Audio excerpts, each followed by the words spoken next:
আমার জীবনের প্যারানরমাল কিছু ঘটনা। লেখাটি লিখেছেন মেহরাব হোসেন জুবায়ের। যেভাবে লেখছে সেভাবেই পড়ছি আর্টিকেলটা। আমি মেহরাব হোসেন জুবায়ের। আমার বাড়ি পাবনা শহরে। ছোটকাল থেকেই পাবনা শহরের মধ্যেই আমার জগৎটা। আমার কাছে এটাই পৃথিবী মনে হতো। ছোটকাল থেকে আমি খেলাধুলা করতাম, ক্রিকেট, ফুটবল, দৌড়াদৌড়ি করতাম। তখন বয়স হয়তো 7 থেকে 8 বছর হবে। তখন এলাকার সমবয়সী যারা ছিল তাদের সাথে খেলতাম। রাতে কারেন্ট চলে গেলে সবাই বের হতাম, পলান টুকটুক খেলা খেলতাম। প্রতিদিন এর মতো একদিন খেলছি আমরা। তখন হঠাৎ বাতাস বইতে শুরু হলো। আমাদের মধ্যে থেকে একজন বলছে, এই সবাই এক জায়গা দ্বারা সামনে দিয়ে কিছুক্ষণ পর একটা সাপ যাবে। আমরা ভাবছি ও ভয় দেখাচ্ছে আমাদের, বিশ্বাস করছিলাম না। কিন্তু ঠিক 2-3 মিনিট পরই একটা সাপ আসলো, এসে একটু দূরে সামনে দিয়ে আবার গাছগাছালি জঙ্গলের মধ্যে চলে গেল। এটা দেখে ও অবাক হয়েছিল, কারণ ও আমাদের ভয় দেখানোর উদ্দেশ্যে নিয়েই এমন বলছিল, কিন্তু ও যা বলছিল সেটা বাস্তবে হলো। এরপর আমাদের সবারই জ্বর আসে। 2-3 দিন ছিল জ্বর, এরপর ঠিক হয়ে যায়। সব থেকে বড় ঘটনাটা ঘটে আমি যখন ক্লাস 6-এ পড়ি। তখন আমি প্রচুর খাবার খেতাম, দোকান থেকে কিনে খাবার খেতাম, বাসায় খাবার খেতাম। তারপরও আবার ওজন বেশি বাড়তো না, হালকা পাতলা ছিলাম আমি। এটা নিয়ে বাসায় বলতো যে ও এত কিছু খায়, ওকে এত কিছু এনে খাওয়াই তারপরও ওর ওজন বাড়ে না, মোটাও হয় না। এরকম বেশি হালকা পাতলা থাকলে তোর সমস্যা। এটা নিয়ে আমাকে ডাক্তারের কাছেও দেখানো হয়। ডাক্তার বলে কোনো সমস্যা নেই, একদম স্বাভাবিক সবকিছু। এরপর বাসা থেকে কবিরাজের কাছে নেওয়ার সিদ্ধান্ত নিল যে আসলে এখানে কি কোনো রহস্য আছে কিনা। সেই সময় পাবনা শহরের গাছপাড়াতে একটা কবিরাজ ছিল, মহিলা কবিরাজ। আমার মামার সাথে কবিরাজটির আগে থেকেই চেনা জানা ছিল। ক্লাস 6-এ থাকতে আমি ক্যাডেট কলেজে ভর্তি পরীক্ষার জন্য কোচিং করছিলাম, পড়ালেখা নিয়েই ব্যস্ত থাকতাম সে সময়। এর মাঝে একদিন মামার সাথে হোন্ডায় করে গেলাম গাছপাড়াতে সেই কবিরাজের কাছে। অনেক রোগী ছিল কবিরাজের ওখানে। মামার সাথে পরিচিত চেনা জানা থাকায় সিরিয়াল দিতে হয়নি। কবিরাজ আমার হাত দেখলো আর চোখের মনির দিকে তাকিয়ে থাকলো কিছুক্ষণ। এরপর বলল, আসলে ওর সাথে অনেক কিছু আছে, অনেক কিছু ওর ক্ষতি করছে দূর থেকে। 7টা পরি বা মহিলা জিন দূর থেকে ক্ষতি করছে আমার, যার কারণে আমি অত খাবার খেলেও আমার ওজন বাড়তো না, হালকা পাতলাই থাকতাম। যদিও আমার সমস্যা হতো না, হালকা পাতলা থাকাই আমার পছন্দ। চলাফেরা সহ সব দিক থেকে আমার জন্য এটাই ভালো। কিন্তু বাসার থেকে উদ্গ্রীব ছিল জন্য আগে ডাক্তার, এরপর কবিরাজের কাছে গেছিলাম। তো মামা কবিরাজকে জিজ্ঞেস করলো, তাইলে উপায় কি, আপনি কিছু করেন? তখন কবিরাজ বলল, এরপরের শুক্রবার একটা কিছু চেষ্টা করে দেখতে হবে। কবিরাজের জন্য কাঁচা গরুর দুধ 1 বোতল, সিঁদুর 1 কোটা, লাল মাটির হাড়ি একটা, ঢাকনা সহ লাল কাপড় নিয়ে যেতে বলছিল। কবিরাজের কথায় পরের শুক্রবার গেলাম আবার মামার সাথে কবিরাজের ওখানে। কবিরাজ তখন চিকিৎসা করছিল অন্যদের, উনার কবিরাজি ভাষায় কি যেন বলে আর উনার সাথে থাকা জিনদের ডাকে। এরপর আল্লাহর কাছে সাহায্য চায় যে আল্লাহ এই নাফরমান মহিলা জিন বা পরিগুলোকে ধরিয়ে দাও। আমার ক্ষেত্রে প্রথমে লাল কাপড়ে কবিরাজ কিছু আঁকালো, কি আঁকালো সেটাও বুঝিনি, নকশা জাতীয় কিছু, কিন্তু অদ্ভুত টাইপের নকশা ছিল। এরপর শুরু হলো অদ্ভুত কাণ্ড। মামার হোন্ডা একাই পড়ে যাচ্ছে, আবার মামা হোন্ডা তুলে স্ট্যান্ড করে রাখছে, হোন্ডা আবার পড়ে যাচ্ছে। তখন কবিরাজ বলল, ওরা খুব রেগে গেছে, ওরা চারদিকে ঘিরে ধরছে বাড়ির। তখন উনি আমার হাতটা লাল কাপড়ের উপর রাখতে বলল। এরপর উনার কবিরাজি ভাষায় কিছু বলল, কোরআনের আয়াত পড়ল। এরপর আল্লাহর সাহায্য চাইল। এরপর সেই মাটির লাল হাড়িতে আটক করলো ওদের। আমাকে বলল যে তুই দেখ এই মাটির হাড়ির ঢাকনাটা একটু উঁচু করে সাইড করে কিছু দেখতে পাস কিনা।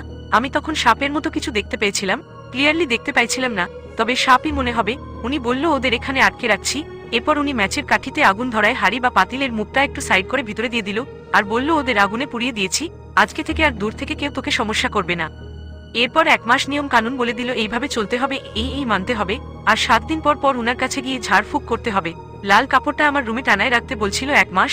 আর উনি বলছিল উনার জিন নাকি প্রতিদিন রাতে আমাকে গিয়ে ঝাড়ফুঁক করে আসবে, পাহারা দিবে। এইসব কিছুর মধ্যে আমার চিকিৎসা করার 2 সপ্তাহ পর কবিরাজটা মারা যায় আকস্মিকভাবে। সর্বোপরি আমার তেমন কোনো সমস্যা হতো না, তবে কবিরাজ যা যা বলছিল এইগুলো আমার সাথে মিলে গেছিল। এই তো ক্লাস 6-এর সেই কাহিনী, যা আমার এখনো মনে আছে আর সারা জীবন মনে থাকবে। এরপর আরেকদিনের ঘটনা বলি। তখন আমি ইন্টারে পড়ি, 2nd ইয়ারে। প্রতি শুক্রবার আমার মামা তার বাবার কবর জিয়ারত করতে গোরস্থানে যায়, মানে আমার নানার কবর জিয়ারত করতে, পাবনা সদরের আরিফপুর গোরস্থানে।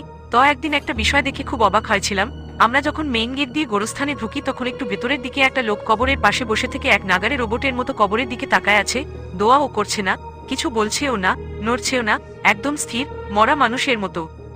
আমরা 2 মিনিট খেয়াল করলাম, দাঁড়িয়ে দেখলাম এইরকম স্থিরই উনি, নড়েও না চড়েও না, একটা মূর্তির মতোই স্থির। আমরা আর সেটা খেয়াল না করে চলে আসলাম আমার নানার কবরের সামনে। কবর জিয়ারত শেষে 15 মিনিট পর আবার যখন যাব ওই দিক দিয়ে গোরস্থান থেকে বের হওয়ার জন্য, তখন ওই লোকটা ঠিক এমনভাবেই ছিল, আর ওইদিকে একটা মানুষও ছিল না। আমরা আবার কিছুক্ষণ দেখলাম লোকটা নড়ছেও না, এইরকম তাকিয়েই আছে। এইবার আমরা একটু ভয় পেলাম।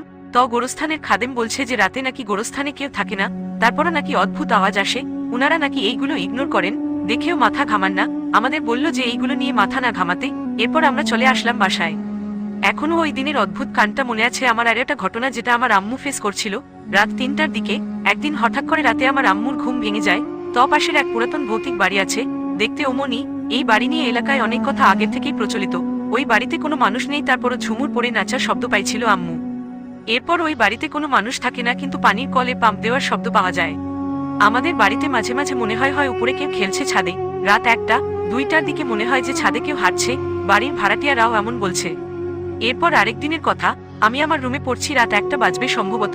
আমার আপু তার রুমে পড়ছে, তো হঠাৎ করেই বাড়ির মেইন গেটে কিছু আওয়াজ পাওয়া যায়। আওয়াজটা ছিল এমন যে বাড়ির মেইন দরজাতে কেউ আঁচড়াচ্ছে নখ দিয়ে, অনেকটা ঘর্ষণে যেমন শব্দ হয়। তো আপু এই জিনিসটা আগে শুনে এরপর আমাকে বলে যে দেখ এমন শব্দ হচ্ছে। আমি দরজার কাছে গিয়ে দেখি আসলেই তাই। এরপর যখন বললাম কে, তখন শব্দটা আরো বেশি জোরে হচ্ছিল। এবার আব্বু আম্মুর রুমে গেলাম। এরপর আব্বু যখন আসলো তখন শব্দটা আর নেই। আব্বু বলল ধুর তোদের মনের ভুল এটা। এরপর আব্বু যেই বিছানাতে শুতে যাবে ঠিক তখনই আবার শব্দ হলো। যেই দরজার কাছে আসলো আবার শব্দ বন্ধ হলো। এর একটু পরেই আবার ওই শব্দ হচ্ছে। সবাই মিলে দরজা খোলার পর কিছুই পাওয়া গেল না।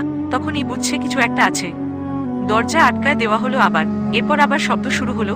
আব্বু তখন বলল, এই তোমাকে তো আমরা কোনো ডিস্টার্ব করিনি, তুমি কেন আমাদের ডিস্টার্ব করছো? তুমি তোমার মতো থাকো, যাও।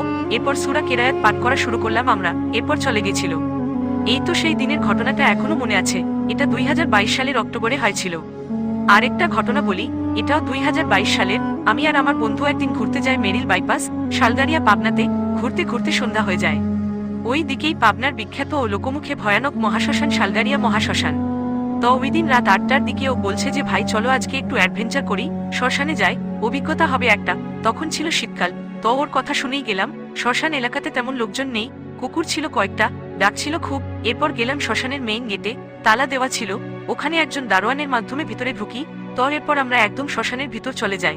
ভিতরে আর বাইরের পরিবেশ টোটালি আলাদা। ভিতরে যাওয়ার পর কেমন যেন ছমছমে একটা ভাব ছিল। ওখানকার বাতাসটা কেমন ছিল, একদম মনটাও ভারী হয়ে গেছিল।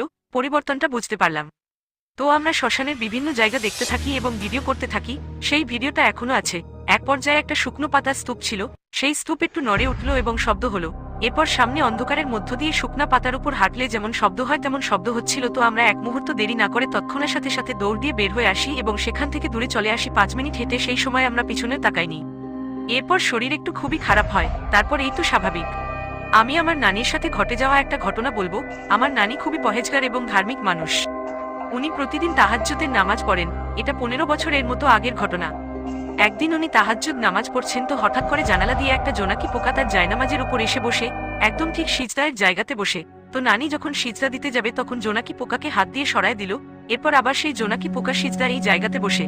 এভাবে পুরো নামাজের সময়টুকুতে জোনাকি পোকাটা ছিল। এরপর নামাজ শেষ হলে জোনাকি পোকাটা চলে যায়। পরের দিনও ঠিক একইভাবে এই জোনাকি পোকাটা আসে। তো ঠিক তখন হাত দিয়ে সরাতে গিয়ে জোনাকি পোকাটা আঘাতপ্রাপ্ত হয় এবং মারা যায়। ঠিক এখান থেকেই কাহিনীটা শুরু হয়। এরপর থেকে আমার নানি খুব কাঁদতে থাকে, কোনো কারণ নাই, এমনিতেই কাঁদতে থাকে। আর উনি সাপ দেখতো। একটা গোডাউন ছিল ওনার, সেই গোডাউনের গেটের সামনে কয়েকটা সাপ থাকতো, সেটা নাকি উনি দেখতো। আর কেউ নাকি সেভাবে দেখতে পেত না। এই জিনিসগুলো আস্তে আস্তে ঠিক হয়ে যায়, তেমন কোনো আর সমস্যা হয় না। উনি অনেক ইবাদত বন্দেগী করেন। এলাকার হিন্দুরাও পর্যন্ত ওনার থেকে পানি পড়া এবং ঝাড়ফুঁক করে। উনি একাকী থাকেন কুড়ে ঘরের মতো একটা বাসাতে। ওখানেই সারাদিন উনার মতো ইবাদত বন্দেগী করেন। উনাকে যদি বলা হয় আমাদের এখানে আসার জন্য বা মামার ওখানে যাওয়ার জন্য, উনি যাবেন না কিছুতেই। উনি বলেন উনি এখানেই অনেক ভালো আছে। এভাবে অনেক কাহিনী আছে। আমাদের এলাকাতে আমার বাড়ির কাছেই একটা বাংলো আছে, পুরাতন জমিদার আমলের বাড়ির মতো বাংলো। সেখানে পুকুর আছে। বাড়িটা নিয়ে এলাকায় অনেক কথাই হয়েছে। তো যাই হোক, পরে কোনো একদিন বলা যাবে। এই ছিল কয়েকটা ঘটনা যেগুলো আমি শেয়ার করলাম। তো যাই হোক, আমরা মেহেরাব ভাইয়ের এই ঘটনাগুলো পড়লাম। আসলে আমরা অনেকেই অনেক কিছু ফেস করে থাকি, কেউ প্রত্যক্ষভাবে বা কেউ পরোক্ষভাবে। আল্লাহ আমাদের সকলকে হেফাজত করুক।